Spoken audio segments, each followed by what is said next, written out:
એક ભાઈ હમણાં જમવા બેઠેલા હતા. તે જમતા એક રોટલી વધી હશે, એમના પરિવારવાળા જમી રહ્યા એક રોટલી વધી હશે. એમની ઘરવાળી એમને કીધું કે આટલી એક રોટલી વધી છે એ તમે ખાઈ લો.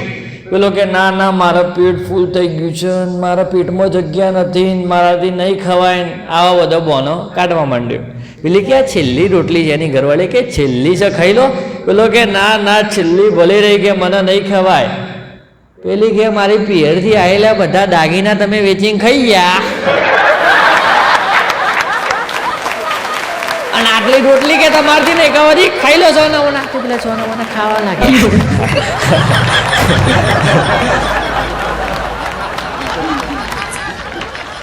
હમણાં એક ભાઈ મને કહેતો હતો કે અમેરિકાની મમ્મીઓ અને ભારતની મમ્મીઓ આમાં ફરક શું છે કે?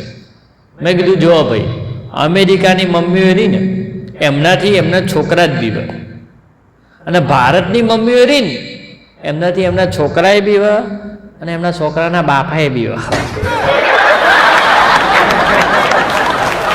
અને કેસ વધુ સિરિયસ હોય ને તો એના બાપાના બાપાએ બીવે પાસે, એવું નહીં.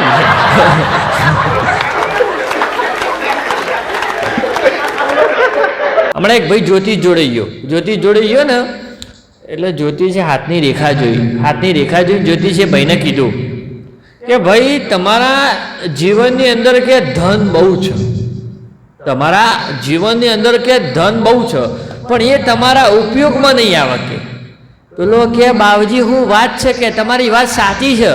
બાવજી કે કઈ રીતે? કે હું SBI બેંકના ઉપર જ રહું છું. કે SBI બેંકમાં બહુ ધન છે પણ પેલા બિચારા કમમાં ચથી આવે ના આવે.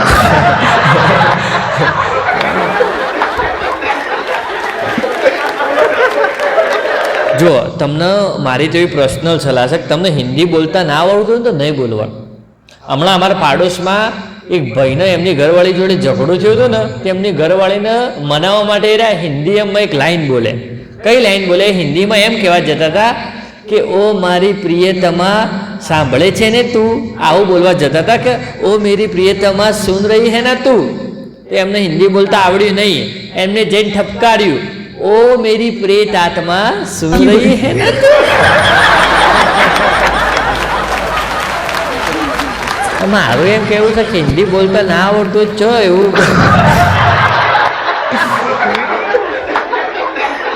તમે વિચારજો ખાલી એ વાક્ય બોલ્યા પછી પેલી પ્રેત આત્માનું મગજ કેવું ગયું હશે.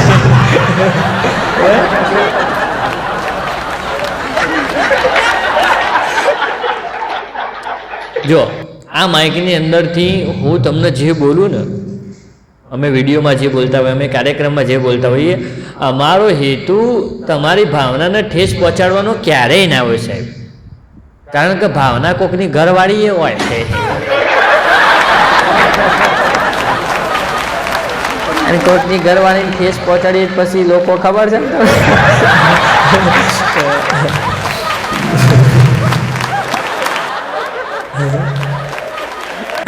યાર.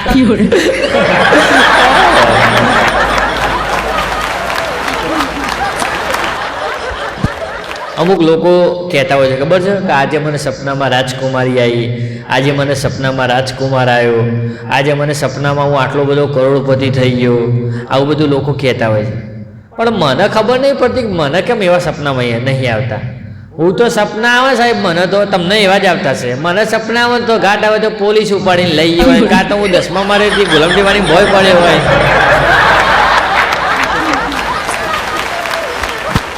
મને કદી રાજકુમારી કે આવું કોઈ સપનામાં આવતું જ નહીં.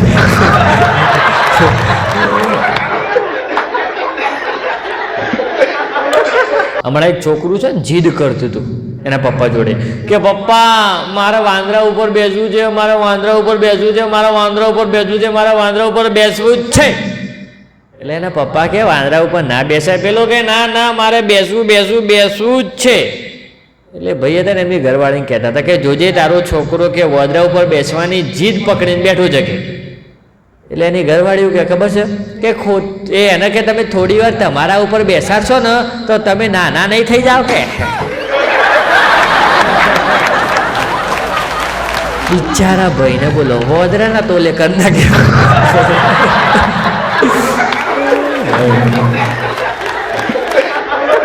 આ દુનિયામાં કેટલા બધા દેશો સાહેબ, કેટલા બધા દેશો, પણ એ બધા દેશોની અંદર ભારત જેવો દેશ છે ને ભારત દેશના લોકો એવા છે કે જેમની અંદર ભગવાને શક્તિ આપી છે.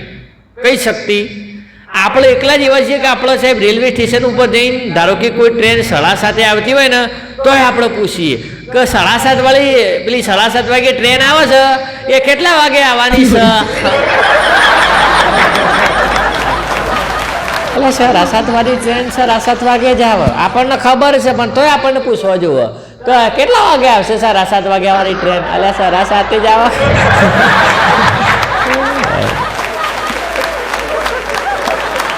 એક ભાઈ લગ્ન પહેલા છોકરી જોવા ગયા ને તે કેવી વાતો કરે ખબર છે કે તારા અને મારા વચ્ચે કોઈ દિવાલ આવશે તો હું પાડી દઈશ, ડુંગરો આવશે તો હું પાડી દઈશ, મોટા મોટા પથ્થર આવશે તો હું પાડી દઈશ કે આપણા પ્રેમ વચ્ચે.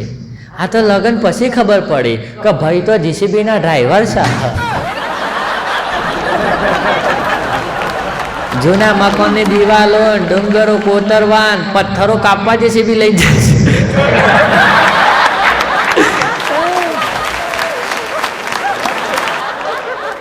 પહેલાં કેવું હતું સાહેબ, પહેલાંના જમાનામાં બાલ વિવાહ થતા. બાલ વિવાહ નાના હોય ને એટલે છોકરાઓ ઘોડિયામાં હોય તો પરણાઈ દે, છોકરાઓને ખબર ના હોય લગ્ન કરાવી દે. પહેલાં ટૂંકમાં કહીએ તો બાલ વિવાહ થતા. અત્યારે તો બાલ જતા રહે પછી એની હું શાકદાર વિવાહ થઈ રહી. કેટલી મોંઘવારી યાર, તમે વિચાર તો કરો. અને એમાંય પાછા લગ્નોમાં કેટલા ફંક્શનો આવ્યા છે, ફલાણું ફંક્શન ને ઢેકણું ફંક્શન ને, અડધા તો પરણવાવાળા પોતે યાદ ના હોય કે મારા લગ્નમાં કેટલા ફંક્શન છે. લોકો લગ્નમાં જ્યાં હોય ને એટલે ઘર ધણી જ પૂછે પાછા કે આજે કયા કયા ફંક્શનો છે કે એને રાખ્યા હોય ને એને ખબર ના હોય. અને આ બધું કરવામાં ચિંતા નહીં છે, ભલે બાલ જતા રહેતા પણ પછી ના કરે નારાયણ છૂટા છેરા થાય.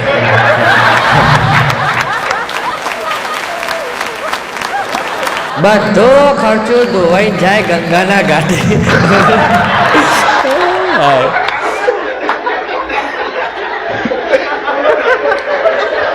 ફોરેનમાં ને પતિ પત્ની શોપિંગ કરવા જાય ને તો ઘરવાળો કપડાં બદલીને આવે ને, નવા કપડાં પહેરીને આવે ચેન્જ રૂમની બહાર, તો એની ઘરવાળી એને શું કહે છે કે ઓ લુકિંગ નાઇસ, લુકિંગ હેન્ડસમ, આવું બધું કહે. અને ભારતમાં ને એમાં પાછા આપણે ગુજરાતમાં પતિ પત્ની શોપિંગ કરવા ગયા હોય અને પેલો ચેન્જ રૂમમાં ચેન્જ કરીને બહાર આવે ને એટલે ઘરવાળી એમ જ કહે કે એક વખત ઊભા થઈને બેસી જજો કે ઊભા થઈને બેસી જવો એટલે અંદાજ આવી જાય યાર. કટ કટ અવાજ આવે તો આપણે લોચા બોચા નહીં પડે, ચેક કરજો, ચેક કરજો.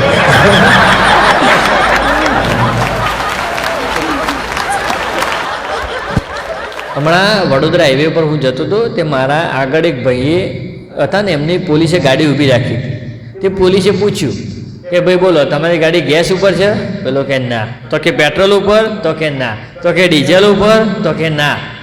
તો કે ગાડી છે ના ઉપર? પેલો કે સાહેબ હપ્તા ઉપર છે. 18,642 રૂપિયાનો હપ્તો આવે છે, ભરવો એવો કાઢો ભરે છે ને કે હું વાત કરું, વાત જ કહેવા દો તમે.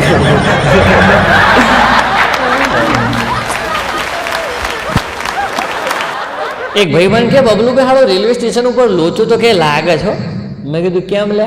કે તમે જુઓ રેલવે સ્ટેશન ઉપર કે જેટલી વખત હું કોઈ મારા સગા સંબંધી આવ્યો હોય ને મારા ઘરે, એમને તો કે રેલવે સ્ટેશન ઉપર મૂકવા જાઉં ને તો એ વખત તો કે કેટલી રૂપાળી છોકરીઓ આવેલી હોય છે. અને હું એકલો મારે ક્યાંક જવાનું હોય રેલવે સ્ટેશન ઉપર જાઉં ને એટલે નકરા બીડી પીધેલા કાકા જ બેઠા હોય ટ્રેનના ડબ્બામાં. મેં નોટિસ કર્યું હમણાં હું કે મારે ખગાયા એમને મૂકવા જોઈએ તો તમે જુઓ તો ટ્રેનમાં એટલી રૂપાળી છોકરીઓ અને એટલી આમ હસા આપણે જઈએ તો મને તો એમ હતું કે એ દિવસે તમારા સગાઈનો મેળ આવી જ જશે, બરાબર. તો એ વખત બધી છોકરીઓ હતી સાહેબ. પણ ફરીથી એક વખત મારા બહાર જવાનું થયું ને, દિલ્હી જવાનું થયું અને હું રેલવે સ્ટેશન ઉપર ગયો ને તે નખરા બેડી પીધેલા કાકા.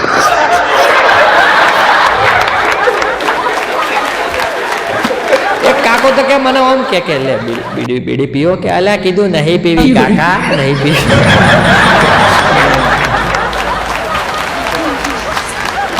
હમણાં એક સિક્યુરિટીવાળા ભાઈ હતા ને, એમનું ઇન્ટરવ્યૂ હતું, સિક્યુરિટી ગાર્ડનું ઇન્ટરવ્યૂ. તો એમને પૂછવામાં આવ્યું કે તમને અંગ્રેજી આવડે છે? પેલા ભાઈ કે ના, કે મને તો અંગ્રેજી નહીં આવડતું. કેમ? કે ચોર કે ઇંગ્લેન્ડથી આવવાના છે. બોલો, ત્યાં કાઢી મેલ્યો કે ભાઈ તું ઘેર જજે.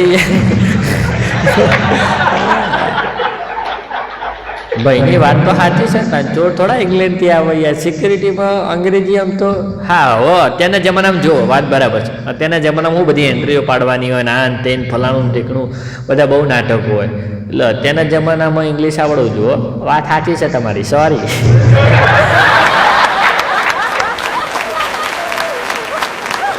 હમણાં મારો એક મિત્ર છે ને સાહેબ, એનો એક બાજુનો ગાલ સૂજી ગયો હતો. બીજા દિવસેમાં જોડે આવ્યો તો એનો ગાલ આમ સૂજી ગયો હતો. મેં એને પૂછ્યું, મેં કીધું ભાઈલું તારો એક બાજુનો ગાલ કેમ સૂજી ગયો? મને કે યાર કાલ મારી ઘરવાળીનો બર્થડે હતો, તે હું કેક લેવા ગયો, તે કેકના નામમાં થોડા લોચા પડ્યા. કે ઇંગ્લિશમાં લખાવવાનું હતું કે કૃતિ, અને મારાથી ભૂલથી સ્પેલિંગમાં મિસ્ટેક થઈ ગઈ, તે મેં કૂતરી લખાવડાવી દીધું. મેં કીધું ઓહો એવું છે એમ? તો એ પ્રમાણે તો મેં તો કીધું ઓછા હો જાય.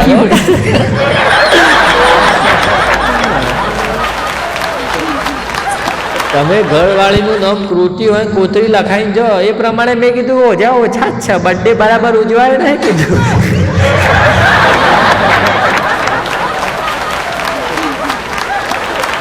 હાલના જમાનાની અંદર, હાલ જે જમાનો ચાલી રહ્યો છે, એ જમાનાની અંદર તમે એક ટાઈમ કે બે ટાઈમ ખાવાનું બંધ કરો ને, એનો ઉપવાસ ના કહેવાય સાહેબ. હાલના ડિજિટલ જમાનામાં તો સાહેબ ઉપવાસ, હું તો કહું તો ભગવાનને પ્રસન્ન કરવા માટે ડિજિટલ જ હોવા જોઈએ. કેવા ડિજિટલ ઉપવાસ? કે આપણે ઉપવાસ હોય ને એ દિવસ જમવા બમવાનું બધું એ બધું ચાલુ જ રાખવાનું. ખાલી એ દિવસની અંદર માણસને ફેસબુક ના જોવાનું, ઇન્સ્ટાગ્રામ ના જોવાનું, શું કહેવાય વોટ્સઅપ ના જોવાનું, ટૂંકમાં ફોન જ ના જોવાનો એ દિવસ. એના સાચો ઉપવાસ કહેવાય. અને આવો તમે ઉપવાસ કરી જો, ભગવાન પોતે પ્રસન્ન થઈ જાય તમારા ઉપર કે વાહ મારો બેટો કે ધરતી ઉપર પેદા થયો છે હો કે. આવો ઉપવાસ કરાય યાર. હવે પેલું ખાવા પીવાનું તો દરેક માણસો ચિંતાઓમાં અમુક ખાતાય ના હોય, પીતાય ના હોય, આવું બધું તો બધા કરતા હોય. પણ તમે ફેસબુક મોબાઈલ વગર તમે એક દિવસ રહીને બતાવો ને તો તમે સાચા ભગત કહેવા.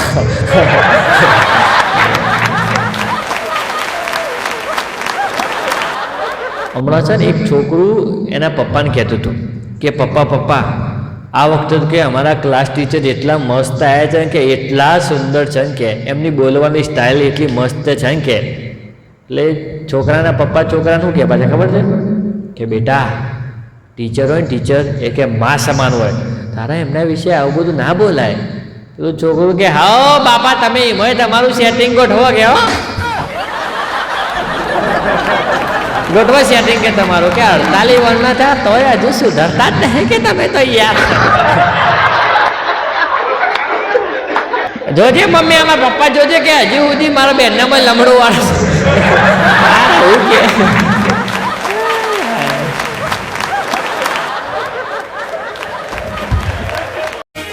બરોબર છે.